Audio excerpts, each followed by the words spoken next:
y one second, esto no es tan fácil para mí, pero me van a dar un segundo. De paso les cuento que vamos a estudiar hoy Eliyahu Hanabí. Eliyahu Hanabí nos va a llevar 2 clases. Hoy vamos a ver la primera parte. Aquella persona que quiere agarrar una Biblia o un Tanaj, vamos a estudiar el libro de Reyes, libro 1 de Reyes, capítulo el 18 entero, ¿sí? Pero vamos a estudiar una parte del 16 y una parte del 17. ¿Qué más para decirles? Denme un segundo. A ver.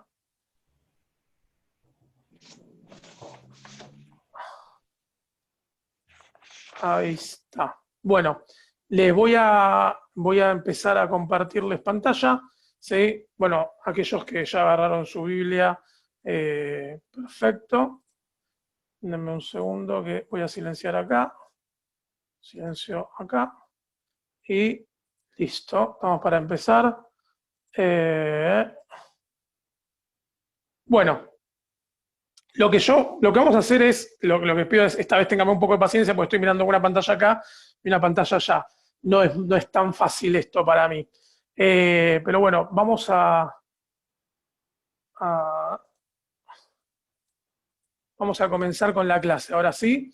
Bueno, vamos a empezar estudiando un poco de Eliyahu Hanabí. ¿Quién es este personaje tan conocido y tan famoso que lo cantamos todos los días, a toda hora se lo canta, Eliyahu Hanabí? ¿Sí? Uno canta Eliyahu Hanabí, Eliyahu Aguiladí, Eliyahu Tishbi, ¿sí? Y es muy gracioso porque cantamos Eliyahu Tishbi y Eliyahu Aguiladí. O sea, o sos de Tishbi o sos de Aguiladí. ¿De dónde sos?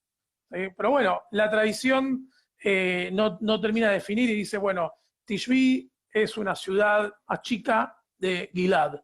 ¿Sí? Pero bueno, mientras tanto vamos a comenzar con la clase. Les voy a compartir. Y dice así, estamos en, díganme si se ve, háganme un gesto con el dedito. ¿Sí? Bueno, dice así.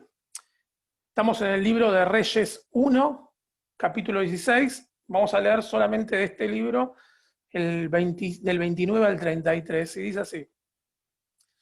Comenzó a reinar Ahab, hijo de Omri, sobre Israel el año 38 de Asa, rey de Yehudá. ¿Sí? O sea, estamos hablando de ya el reino de Israel estaba dividido en 2 y había un rey que se llama Asa, que era de Yehudá, y comienza el reinado de Ahab, ¿sí? En el reino de Israel. Y reinó sobre Israel en Samaria, en Shomrom, ¿sí? Samaria, Shomrom, era la capital del reino de Israel, y Jerusalén era la capital del reino de Judá.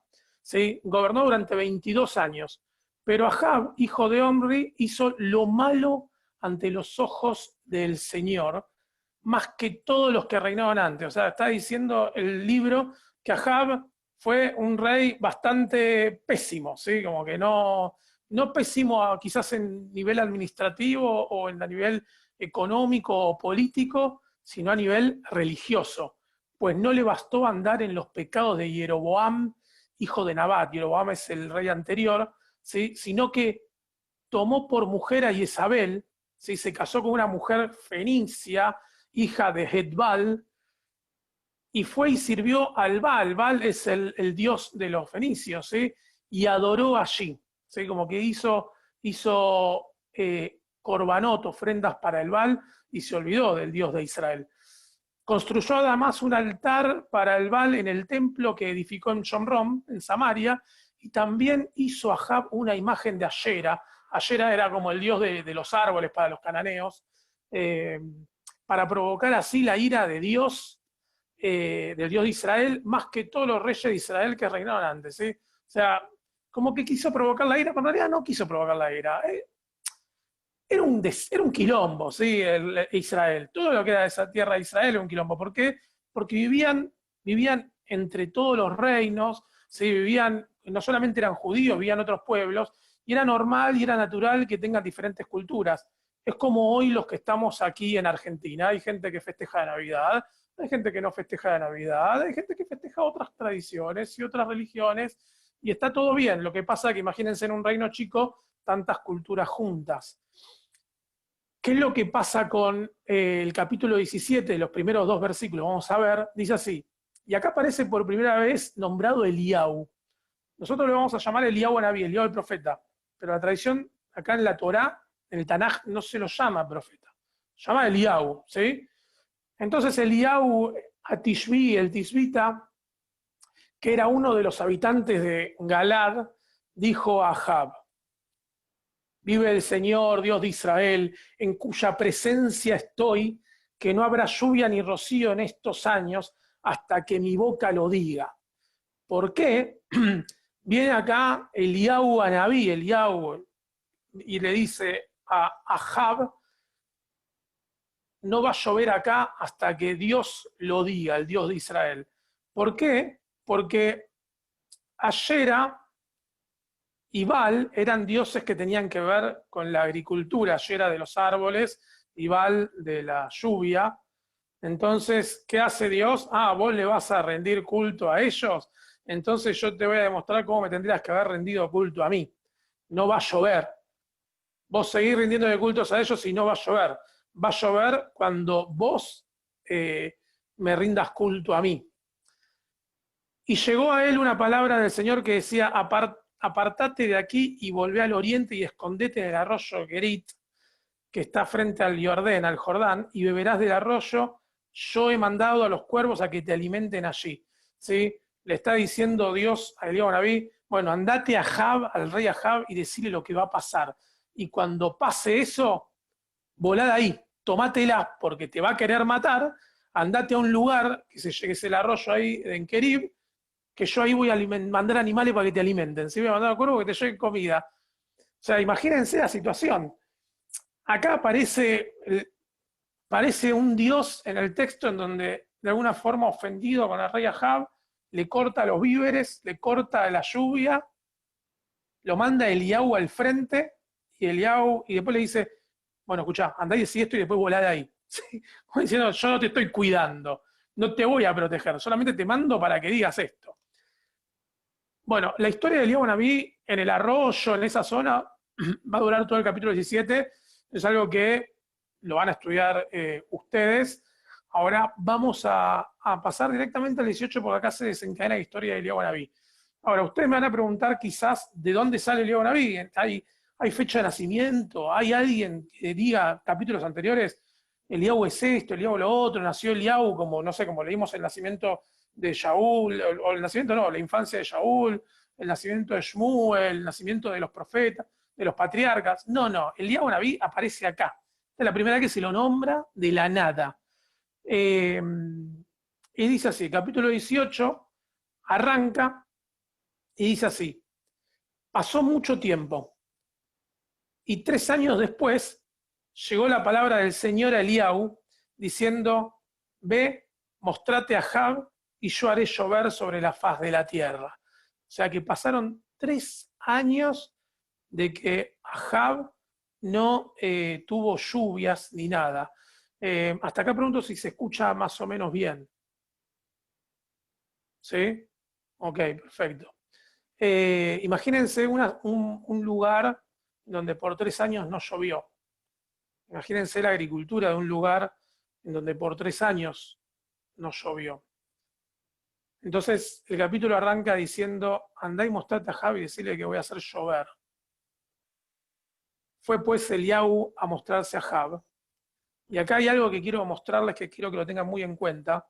Aquellos que toman nota de esta materia como si fuese una materia súper profesional, remarquen, miren que acá en el versículo 2 hay un punto en el medio. Vamos a dividir este versículo como en 2a y 2b. ¿Sí? El 2a es: fue pues Eliab a mostrarse a Ahab. 2a. 2b es: en Samaria el hambre era grave. Como que no tiene nada que ver un versículo con el otro. Y ahora después vamos a ver por qué. ¿Sí? Entonces, así, en Shomrom el hambre era grave. Ahab llamó a Abdías su mayordomo. ¿Sí? Abdías es interesante porque Abdías viene de Abdiel, de abad, ¿sí? De esclavo, esclavo de Dios, ¿sí?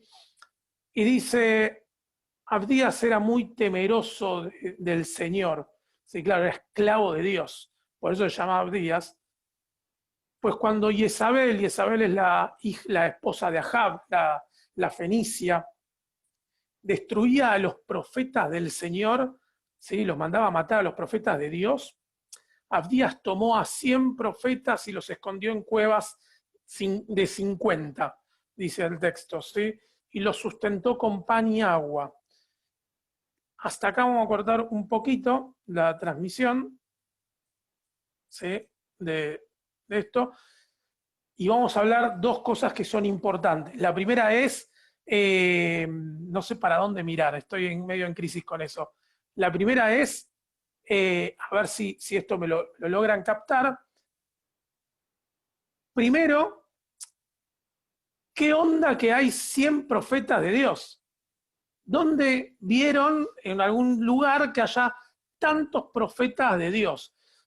Cuando nosotros leemos el libro de Nevi'im y leemos el libro de profetas, hablamos de que hay un profeta que va a hablar con el rey o que va a hablar con el pueblo, le dice, están haciendo las cosas mal, fíjense lo que está pasando, ¿sí? Pero acá no está pasando esto, acá el texto está diciendo que Abdías, el mayordomo de, de Ahab, le escondía a los profetas de Dios, ¿sí? Los escondía a los profetas de a 50 en 50. Si el texto dice de 50, eso después lo vamos a ver, hay un problema ahí de, escritura, ¿sí? Pero los escondía en cuevas. 100 profetas son un montón. ¿Qué corno hacen 100 profetas en Israel? Es como cuando antes estudiábamos el libro de Samuel que decía que vas a encontrar una compañía de profetas profetizando. Bueno, la compañía de profetas profetizando no tiene nada que ver con este tipo de profetas. Este tipo de profetas son una especie de grupo anárquico, antimonárquico del sur. ¿Sí? ¿Por qué? Porque cuando el reino de Israel se divide en dos, queda como el reino del norte y el reino del sur. El reino del, el reino del norte es un reino mucho más rico que el del sur, pero el del sur es un reino que quedó con Jerusalén y Binyamin. Jerusalén es la zona del templo de Israel, ¿sí? Entonces, todos los que se llaman los profetas son los que están a favor del reino de Yehudá que quedó con Jerusalén. Entonces van a estar en contra del reino de Israel, porque el reino de Israel ya no les permitía ir a rendir culto a Jerusalén, sino que instalaron otros lugares culticos como en Betel y en Dan, que son dos ciudades que quedaron del reino de Israel. Eliyahu Hanabi, Eliyahu es uno de los personajes anti-reino de Israel, pro-reino de Yehudá. Y estos 100 profetas, que más adelante vamos a ver que en la tradición, el texto, la Mikra, los va a llamar los Bnei Anevim, los hijos de los profetas. En realidad se llaman así, son como una especie de grupo anárquico que está intentando derrocar al rey Ahab, está intentando destruir de alguna forma el reino de Israel para que quede en pie el reino de Yehudá. Ahora, todo lo que vamos a leer ahora es medio raro porque pensémoslo por un segundo. Estamos leyendo la historia de Eliyahu Hanabi y estamos leyendo cómo el rey Ahab se mandaba sus macanas, ¿sí? Y todos los textos que vamos a leer del libro de Reyes tienen que ver con que el reino de Israel es un reino nefasto comparado con el reino de Yehudá. Entonces la pregunta es, ¿esto es verdad o no? Esto lo hablamos siempre, el Colo puede responder tranquilamente. La semana pasada el Colo dijo, y seguramente Ori vos vas a decir que esto lo escribió otra persona en otra época. Bueno, la realidad es que nosotros nos llamamos Yehudim, no nos llamamos Israelim, ¿sí? Porque el reino que triunfó es el reino de Yehudá. Entonces tenemos un problema ahí. Si el reino de Yehudá es el que triunfó, claramente ¿quién escribe la historia? El reino de Yehudá.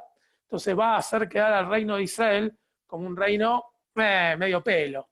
Sin embargo, hemos visto, vamos a encontrar en muchos como pequeños versículos de este libro, en donde, por ejemplo, compara que el reino de Israel tenía un palacio de marfil, comparado con un reino de Yehudá que tenía un palacio de piedra. O sea que claramente uno es consciente, si lee un poco, de que el reino de Israel económicamente era mucho más exitoso que el reino de Yehudá y que era mejor a nivel estructural.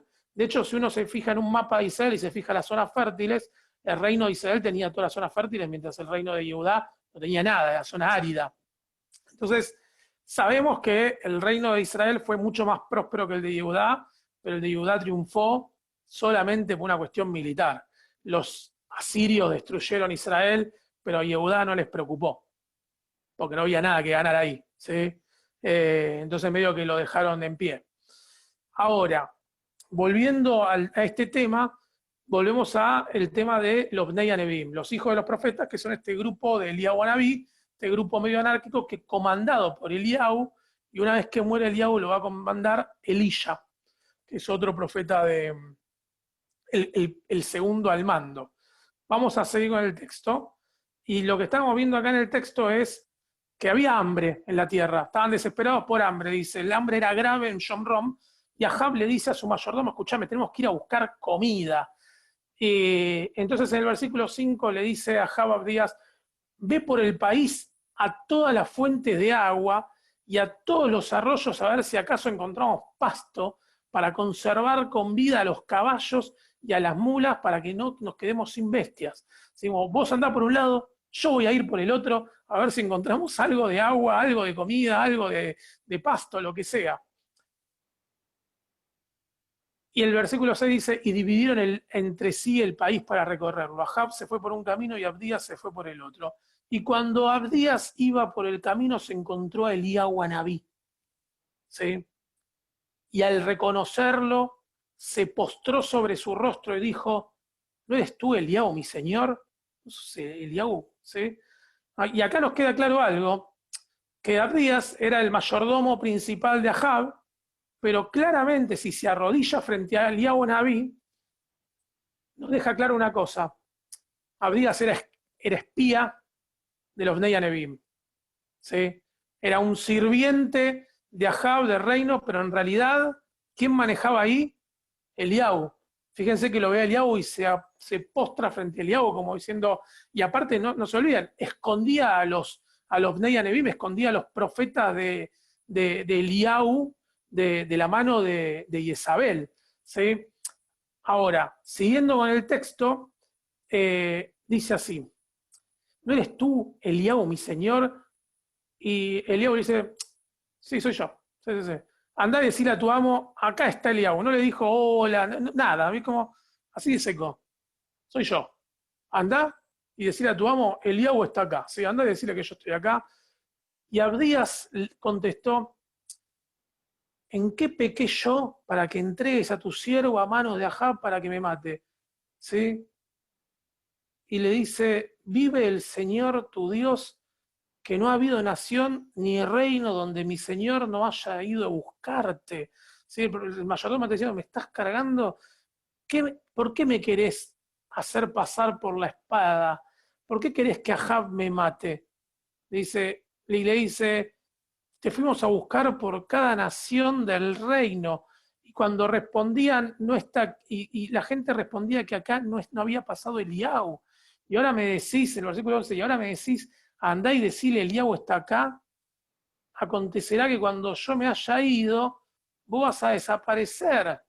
¿Sí? ¿Qué está pasando acá? Alguien que me responda qué le está pasando a Abdías con lo que le está diciendo Eliyahu Anabí.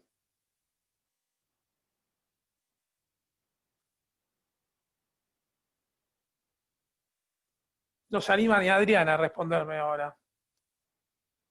¿Qué problema? Ignacio, ¿no? Tampoco. ¿Alguien? ¿Aldana?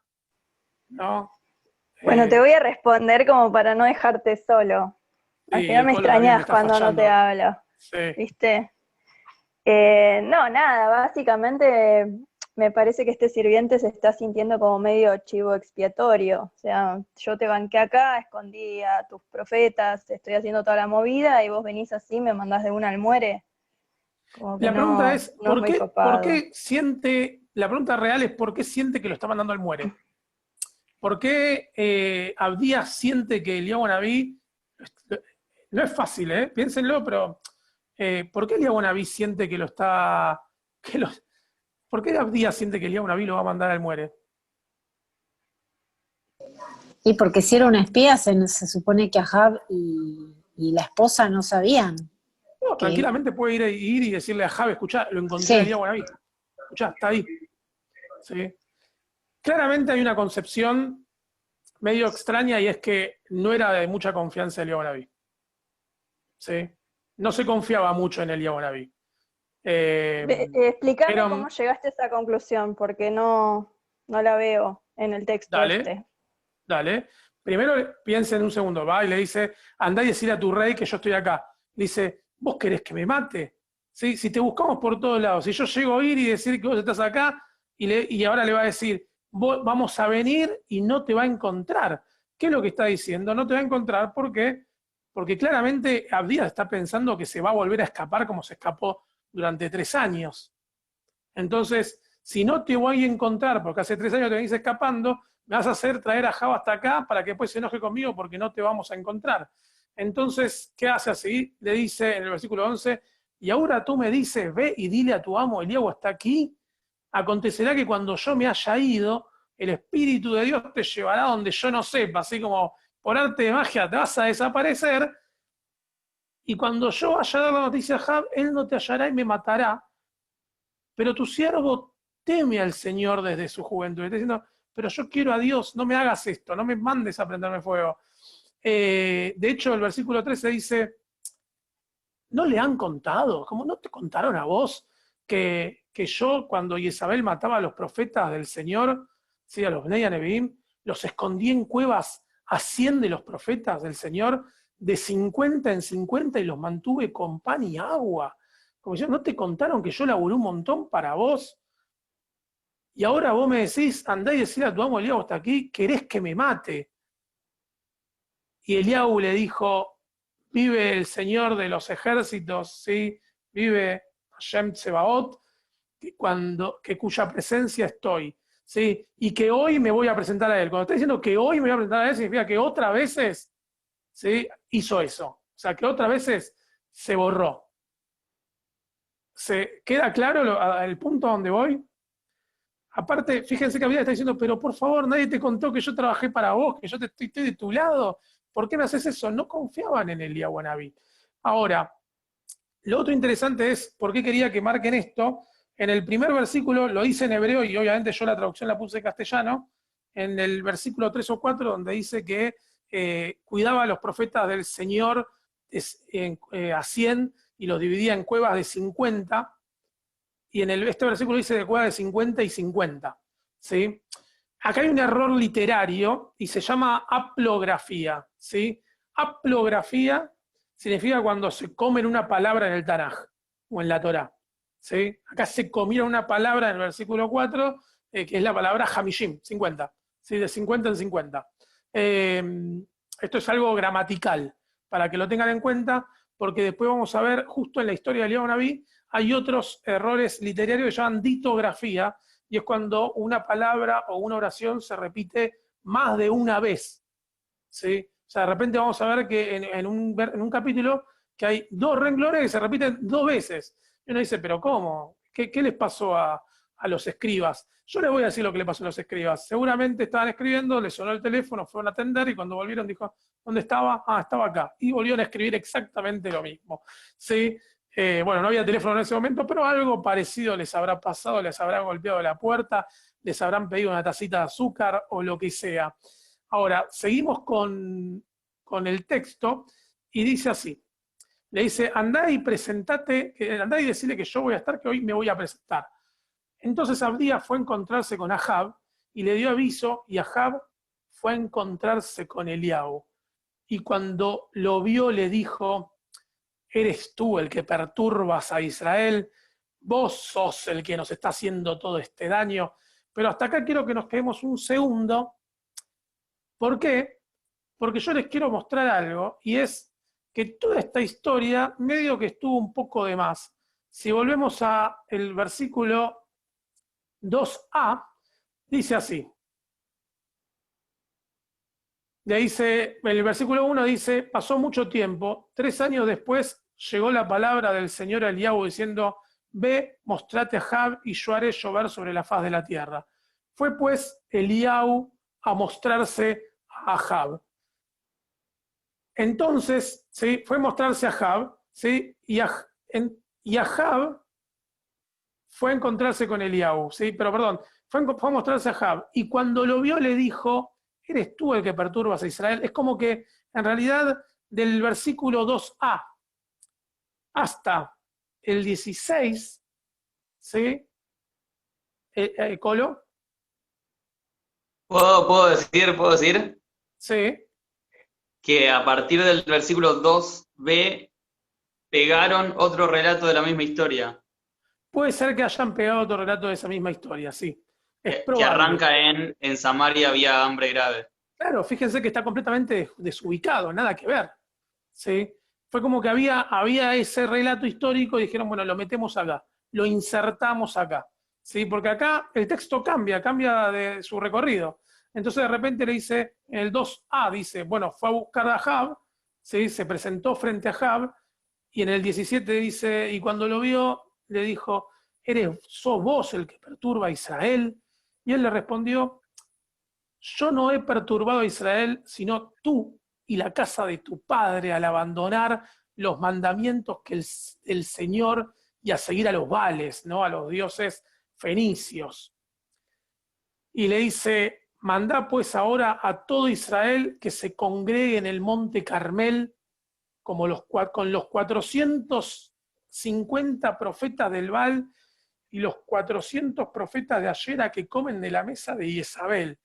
Sí, o sea, le dijo, juntame a los 850 vagos que comen de la mesa de tu reina, ¿sí? A esos que vos tenés ahí alimentándolos, y tráemelos hasta el monte Carmel. Y entonces le dijo Eliahu, y Ahab convocó a todos los hijos de Israel y reunió a los profetas en el monte Carmel. Entonces Eliahu se acercó a todo el pueblo y le dijo, imagínense, ¿no? Se acerca Eliahu a Nabí frente a todo el pueblo y le dice, ¿hasta cuándo van a seguir pensando y yéndose entre dos dioses, entre dos pensamientos? ¿Sí? Si el Señor de Israel es el Dios, síganlo, y si es el Baal, síganlo, pero basta de darse vuelta basta de ser panqueque, basta de darse vuelta como una tortilla, ¿sí? O eligen a uno o eligen a otro. Basta de hacer esto. ¿Qué hace? Eliahu siguió hablándole al pueblo, solo yo he quedado como profeta del Señor, mientras que de los profetas del Baal hay 450 hombres. Dénsenos pues, dice así, traigan 2 bueyes, ¿sí? Traigan 2 toros, 2 vacas, 12 corderitos, y escojan entre ellos uno, córtenlo en pedazos y pónganla sobre leña, pero no lo prendan fuego. Yo prepararé otro buey de la misma forma, lo pondré sobre leña y tampoco lo voy a prender fuego.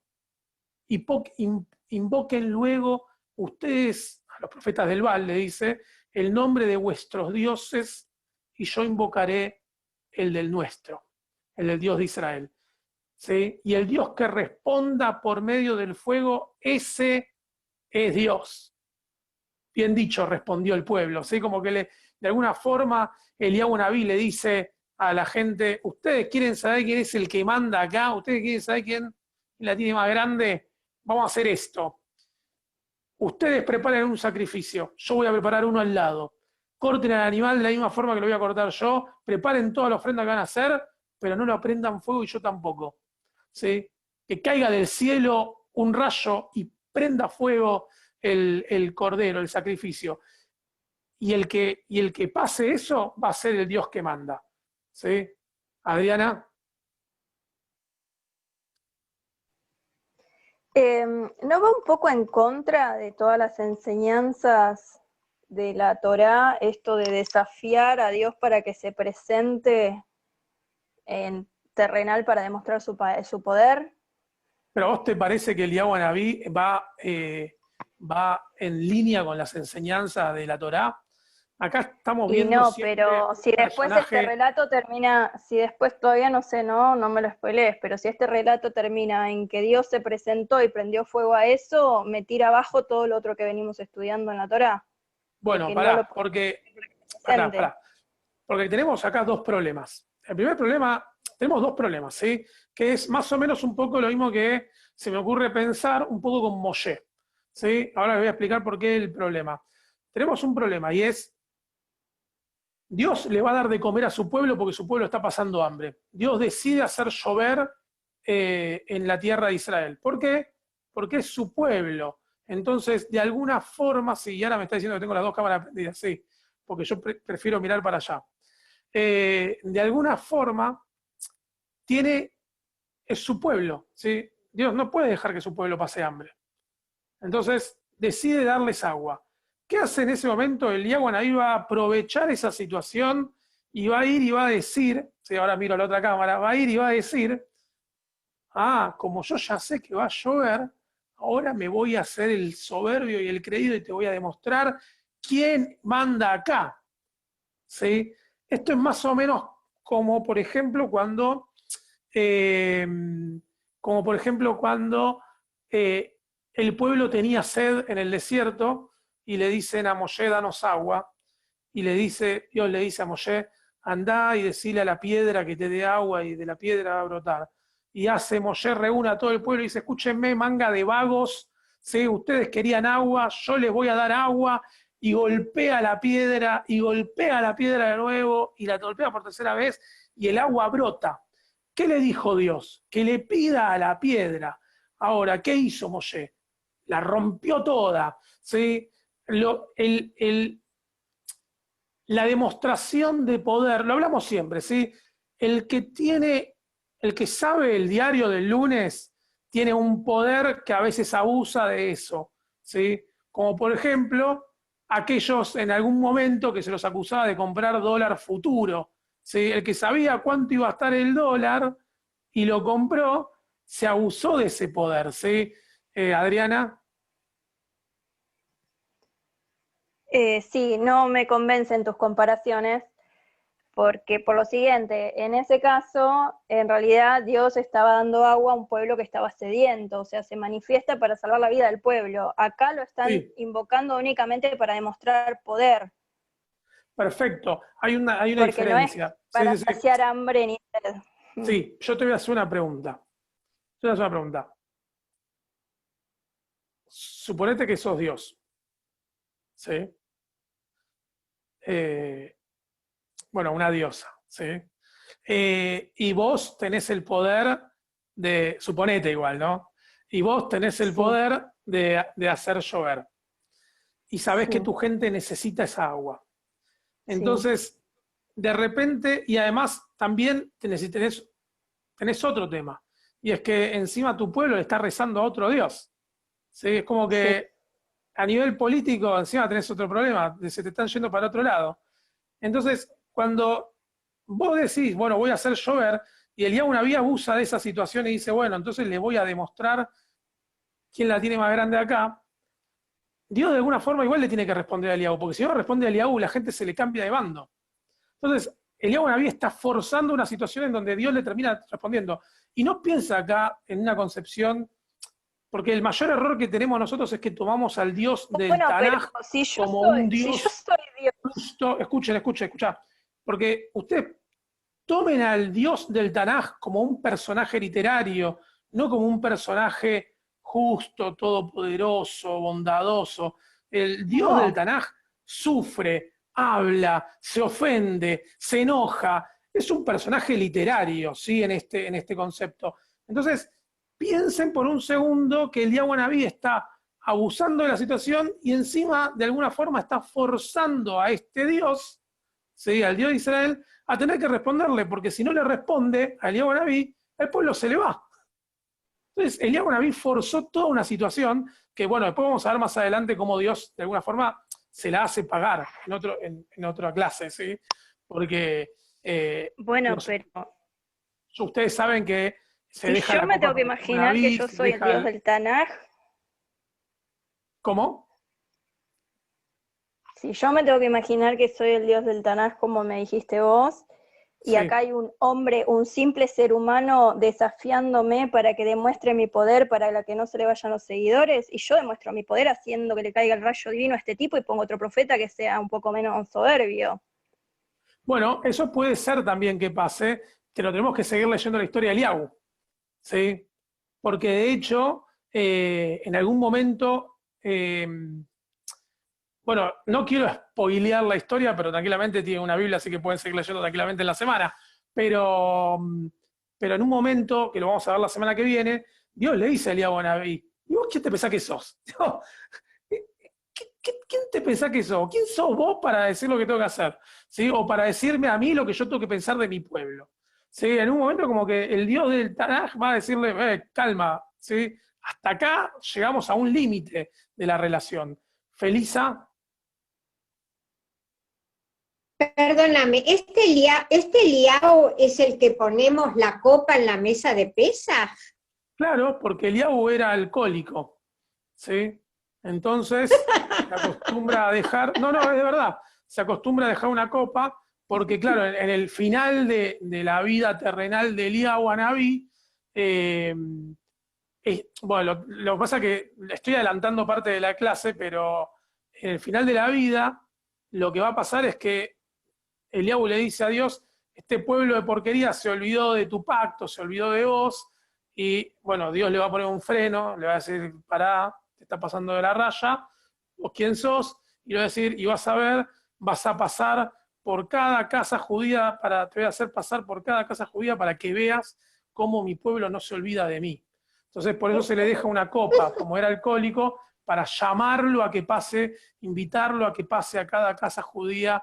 Se celebra Pesaj para que vean, para que él vea que en esta casa no se olvidaron de Dios ni del pacto de Dios. Lo mismo para un Brit Milá. Cuando hay una silla en los templos, se llama Kiseh Shel Eliyahu, ¿sí?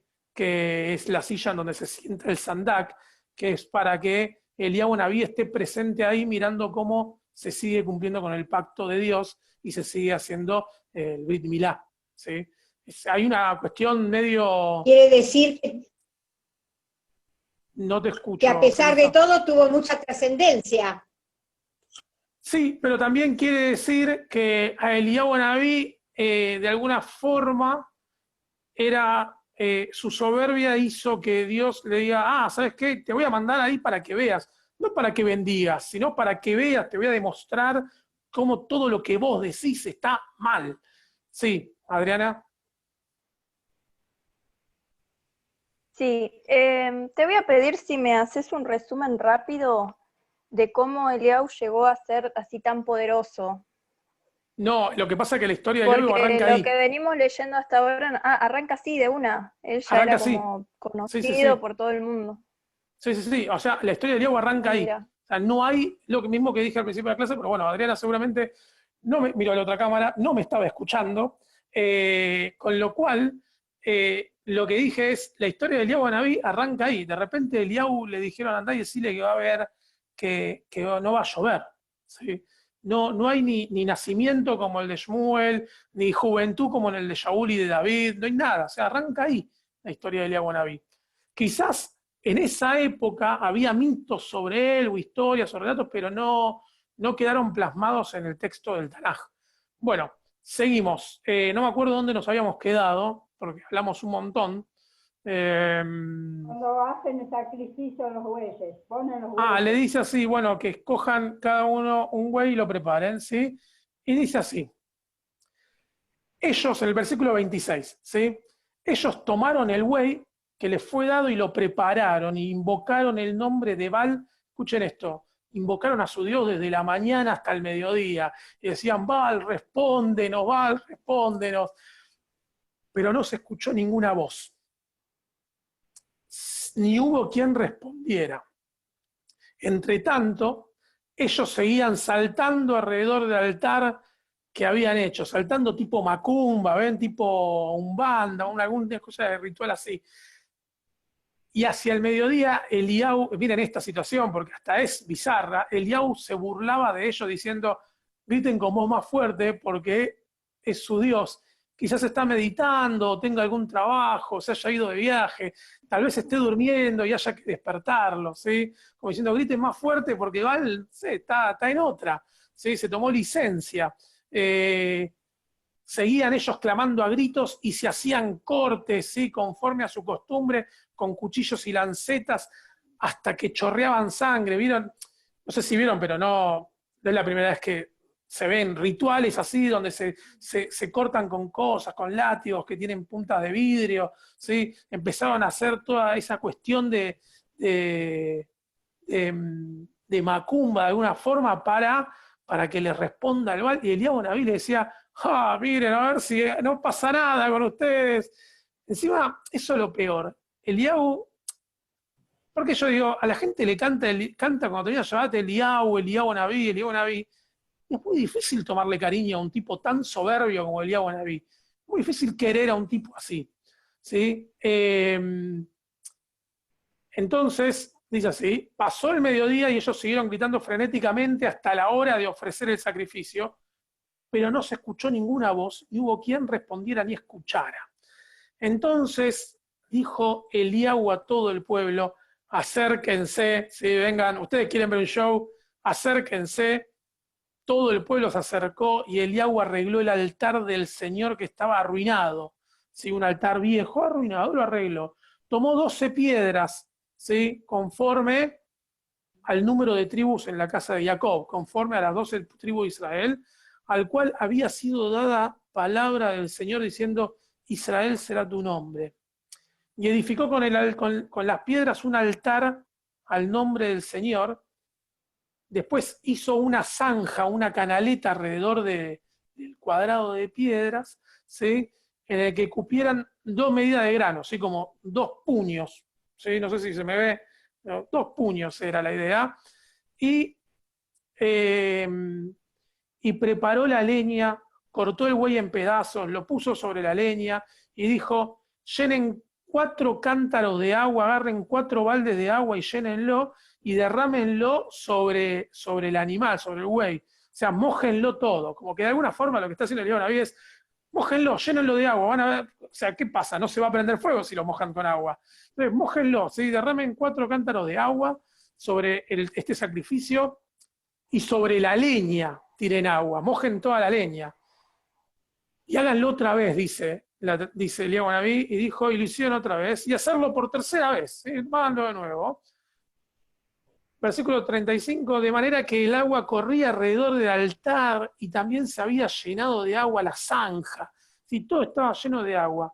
Y cuando llegó la hora de ofrecer el sacrificio, se acercó el profeta Eliyahu y dijo, el Señor, Dios de Abraham, de Isaac y de Israel, ¿sí? Acuérdense que Jacob fue llamado por el ángel de Isaac Israel, sea hoy manifiesto que tú eres Dios de Israel y que yo soy tu siervo y que por mandato tuyo he hecho todas estas cosas.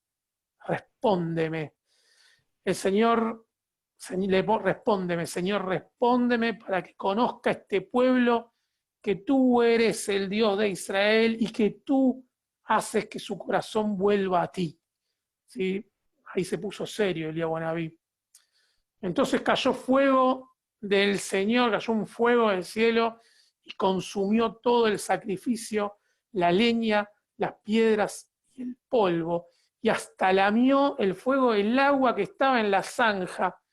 Viéndolo todo el pueblo se postró y dijeron, el Señor es el Dios de Israel, el Señor es el Dios de Israel. Entonces Eliyahu le dijo, apresen a los profetas del Baal para que no escape ninguno, ¿sí? Agárrenlos a todos, y ellos los apresaron, y Eliyahu los condujo al arroyo de Sison, y allí los degolló, les cortó la cabeza a cada uno. Entonces Eliyahu dijo a Ahab, sube, sí, bueno, espera, antes de que terminemos con el texto, vamos a esto.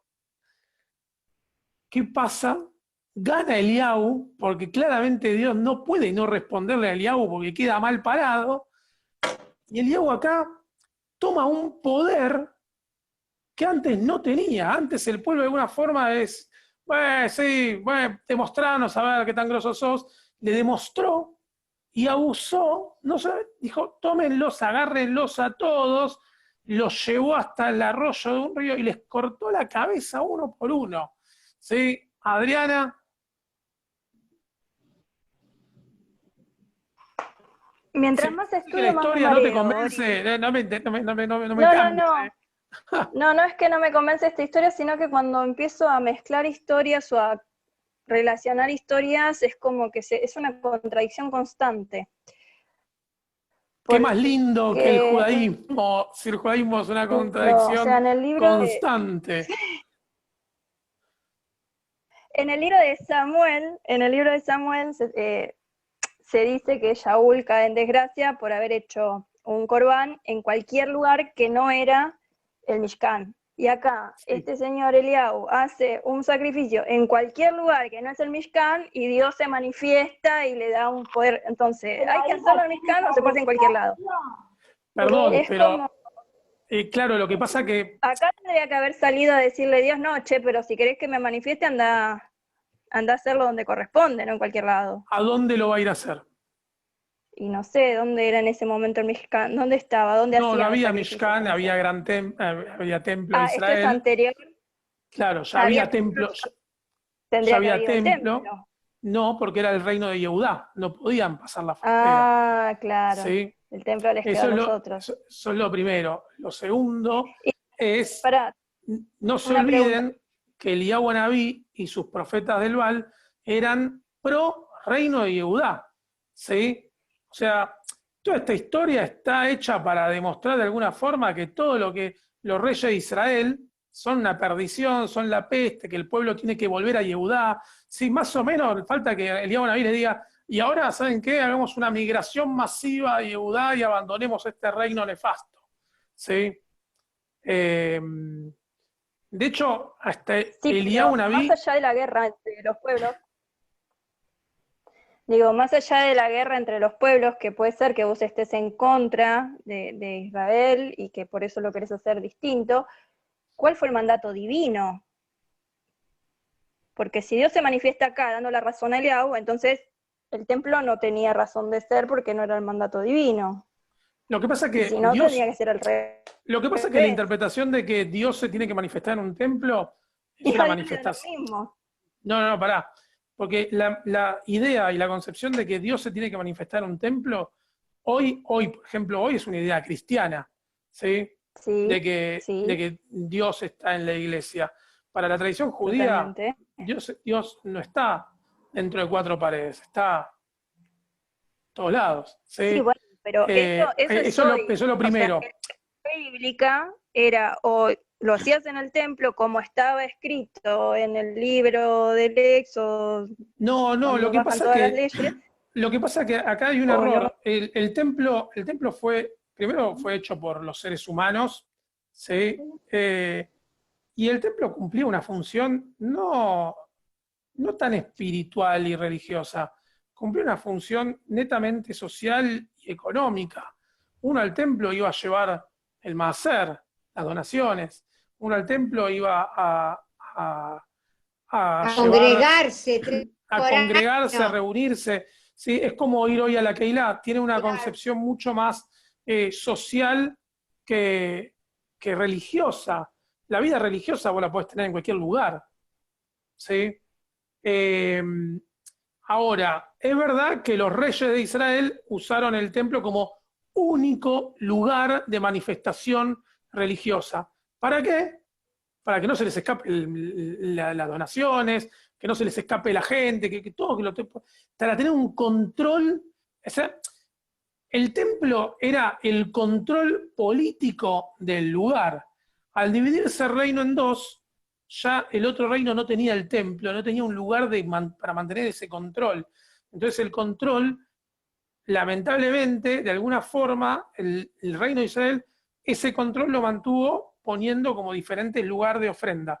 Diferentes lugares en donde la gente no tenga la necesidad de peregrinar, porque antes se peregrinaba a Jerusalén. El reino de Israel tuvo que quitar esa idea de peregrinar, porque si vos peregrinás a Jerusalén, ¿qué haces? Llevás las donaciones a Jerusalén, y a mí me vacías el Estado. Yo necesito que vos dejes la plata acá, no allá. Entonces, no, ¿sabes qué? Para que deje la plata acá, te voy a poner en cada lugar que encuentres un altar, que peregrines ahí, te voy a poner un sacerdote, te pongo todo, ¿sí? No tengas necesidad de salir de acá. Ahora, ¿qué hace Eliyahu Anabí? Utiliza uno de los lugares que usan para peregrinar para demostrar, mirá quién manda acá, ¿sí? Ahora, ¿por qué quién manda acá? Porque no pueden ir a Jerusalén a hacer la ofrenda, eso es lo primero. Lo segundo es, acuérdense que Eliyahu es anti el reino de Israel, es antimonárquico de Israel. Lo que está tratando de demostrar acá es que todas las decisiones del rey de Israel son malas. Y acá le demostró al pueblo, fíjense que no fue Ahab el que le dijo, ¿qué hago? El pueblo dijo, te rendimos culto, y Eliyahu Anabí dijo, vayan y mátenme a todos, ¿sí? Prepárenme a todos, pónganlos a todos en línea, que voy a pasar y les voy a cortar la cabeza absolutamente a todos. Y acá vamos a ver algo, cómo termina este texto, porque termina de una forma muy, muy interesante. Y dice así, Ahab, ¿sí? Una vez que les cortó la cabeza a todos, ¿sí? Entonces le dijo, ¿sí? Ahab, Eliyahu le dijo a Ahab, ¿sí? Eliyahu Anabí le dijo al rey Ahab, subí, ahora come y bebe, ¿sí? Tomate algo, porque ya se oye el ruido de la lluvia, ya está viniendo el ruido de la lluvia. Y acá viene la parte más importante y más interesante. Ahab subió a comer y beber, pero Eliyahu subió a la cumbre del monte Carmel y se postró en tierra y puso el rostro entre las rodillas. Es como que se puso en una posición fetal, ¿sí? Y luego dijo a su criado, subí ahora y mirá hacia el mar. Y él subió y miró y dijo, no hay nada. Pero Eliyahu le ordenó de nuevo, volvé 7 veces. O sea, 7 veces lo mandó a ver si había algo. Y a la 7ª vez el criado le dijo, ve una pequeña nube como la palma de la mano de un hombre que sube desde el mar. Y Eliyahu le dijo, ve y dile a Ahab, unce tu carro y desciende para que la lluvia no te lo impida. Entre tanto aconteció que los cielos se oscurecieron como nubes y viento, y hubo un gran aguacero, subió a su carro Ahab y se fue a Jezreel. Pero la mano del Señor estaba sobre Eliyahu, como se ciñó la cintura y corrió delante de Ahab hasta llegar a Israel. ¿Sí? Acá hay algo interesante. El texto dice, la mano del Señor estaba sobre Eliyahu. Y no siempre es bueno eso, ¿sí? No siempre está significando que Dios está con Eliyahu, sino que de alguna forma, no, es como un padre, ¿sí? Te pongo la mano, te agarro, ¿sí? Te dejo ir hasta allá, vení para acá, ¿sí? De alguna forma es como que a partir de esta situación que le hizo vivir Eliyahu a Dios, le puso la mano y le dijo, voy a marcarte un poco, te voy a controlar un poco. Pero además hay algo también interesante, y es que le dice, andate a tu casa, que ahora vas a ver cómo llueve. Y Eliyahu de repente no estaba tan seguro si iba a llover. Se puso en una posición fetal, medio de preocupación, y lo mandó a uno y dijo, anda, fíjate si llueve, anda, fíjate si viene una nube. Y no venía ninguna nube, y lo manda de nuevo y dice, fíjate, por favor. ¿Por qué?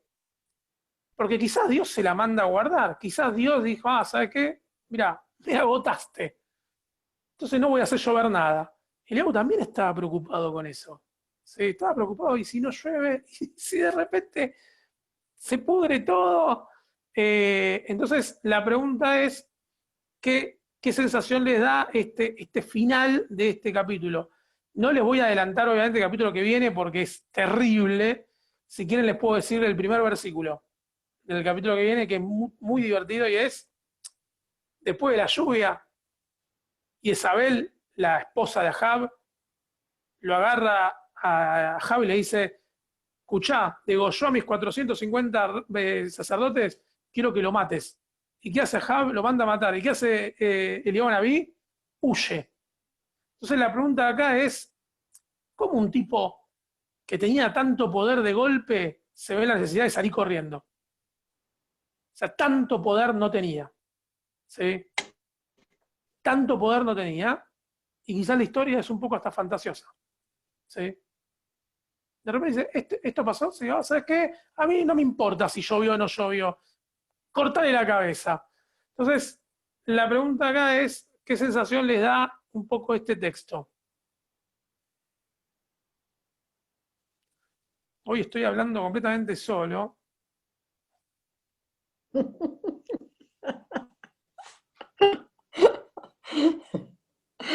Porque es difícil repensar cuando vos tenés algo formado de una persona y volver a rever todo lo que pasó. Para nosotros era muy importante siempre, ¿entendés? Y ahora al ver la realidad es difícil poder aportar algo que sea positivo o algo que sea negativo. Tenés el antecedente de lo que sabías. Entiendo. Colo, decime algo, porque Adriana ha desaparecido. La transmisión. A mí me parece que, no sé, o sea, el chabón era medio bastante intenso, pero no me cae especialmente mal. Tenía sus convicciones. Totalmente. A ver, el tema acá es que tenía las convicciones súper claras, sabía exactamente lo que quería y eso es súper importante. Lo que pasa es que vale la pena morirse por un ideal, porque Eliyahu Nabí lo iban a matar. Eliyahu Nabí tenía claro que no vale la pena morirse por un ideal. ¿Sí? ¿Por qué? Porque vale la pena luchar por un ideal, pero morirse, no, bueno, los ideales en la vida uno la cambia todo el tiempo, ¿no? Uno pensaba una cosa y después va pensando otra y va aprendiendo y se va educando y le van pasando situaciones en la vida y quizás va cambiando para un lado o para el otro, ¿sí? Vale la pena luchar por un ideal siempre, vale la pena morirse, si no vamos a morir que sea lentamente, ¿sí? Sí, que nos tomemos el tiempo, que el tiempo sea un poquito más largo. Volvió Adriana, no sé si escuchaste el final o no. ¿No? Bueno, lo escucharás en la grabación, Adriana, querida, tu opinión.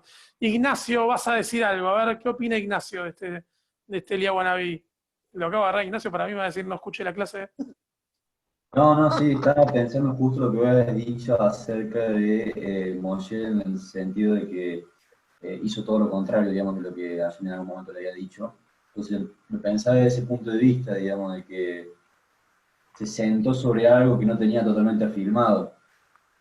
Y hasta algún punto hizo lo que Hashem esperaba que él hiciera, pero no lo siguió completamente. Es decir, eso es lo que voy a decir del abuso de poder.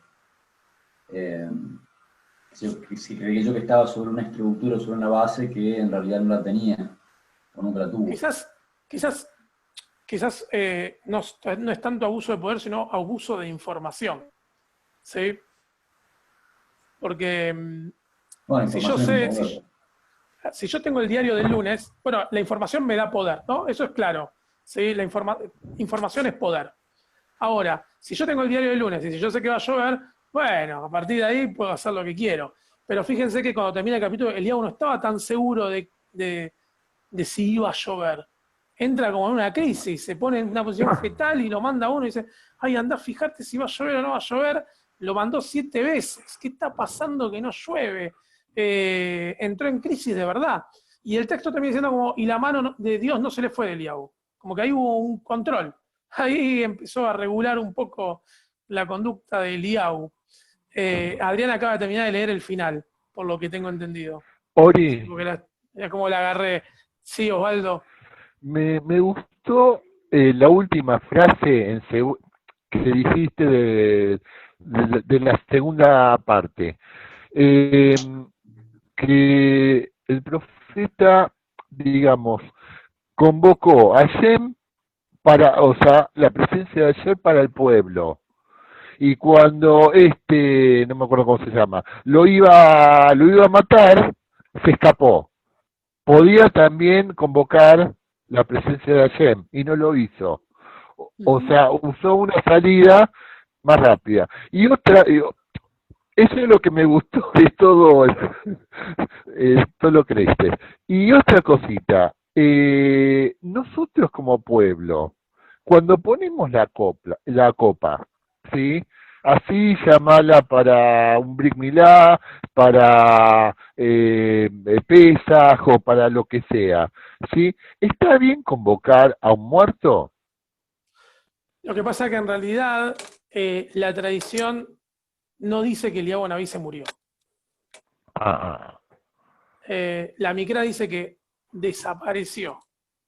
¿Sí? Y eso ya es otra cosa. Por eso se transforma claro, por eso se transforma como en un profeta con un poder diferente. Porque si bien no estamos tan convencidos de si nos cae bien o no, a mí me cae bien igual Eliyahu Naví, no es que me cae mal. O sea, hasta me divierte toda la situación, como decía el Colo antes. No es un profeta que de esos peleles que todo lo que dice Dios, no, a mí hay dos que me caen muy bien. Uno es Yoná, que Dios le dice a Yoná, andá a Ninvé y decirle que están haciendo todo mal, y Yoná se compra un pasaje en un barco y se va para el otro lado, ¿sí? Y se escapa. A mí me parece súper divertido. Y este también me cae bien, porque es un tipo que realmente, Eliyahu Naví, tiene convicciones y no se deja doblegar, y quiere derribar de alguna forma con su grupo anárquico, los Bnei Anevim, quiere derribar un reino. Está intentando derribar un reino. Y eso no es fácil, ¿sí? O sea, es un tipo que estamos viendo que de alguna forma está en la lucha contra el poder. Ahora, abusa de su poder, abusa del poder de la información, claramente que sí. Pero hay que ver si Ahab no hubiese hecho lo mismo, ¿no? Porque no está, porque ahí se está enfrentando frente a otro rey y un tipo de poder, no es que se está enfrentando al pueblo. Él no odia al pueblo, él quiere que el pueblo de alguna forma vuelva a Dios. Él al que odia es a Ahab, ¿sí? y a Jezabel, que ni siquiera les puedo contar porque no quiero spoiler la historia, no les puedo contar cómo termina la historia, no les puedo contar cómo termina Jezabel, cómo termina Ahab. La historia es fantástica. Después lo vamos a ver, ¿sí? Pero bueno, vamos a terminar la historia de Eliyahu hoy acá. La semana que viene vamos a retomar les voy a contar, con la persecución de Ahab, de Ahab con Eliyahu, cuando lo manda a perseguir, qué pasa con Eliyahu, medio que va a desaparecer la historia, y cuando asciende al poder su segundo al mando, ¿sí? Que es Elisha. Y Elisha de alguna forma va a ser el responsable de llevar adelante la venganza de Eliyahu frente a Ahab.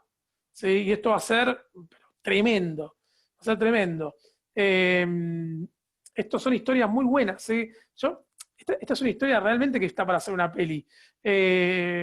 No son de... Y este Elisha, perdóname, Wori, y este Elisha que vos decís, ¿es el mismo de Ajer? No, ese es Elisha ben Abuya, que es de la época talmúdica. Nada que ver. Hay siglos de distancia, ¿sí? Bueno, con esto vamos a terminar por hoy. Nos veremos la semana que viene y le vuelvo a repetir, en estos días sale el flyer con el link de inscripción para personajes del mal de la tradición. Así que si se quieren anotar, les recuerdo, no va a ser una clase ni grabada, ni transmitida en vivo, ni subida en redes. ¿Sí? Va a ser algo íntimo y privado. Con esto nos dejamos. Nos vemos. Chau. Gracias. Chao. Gracias. Bye.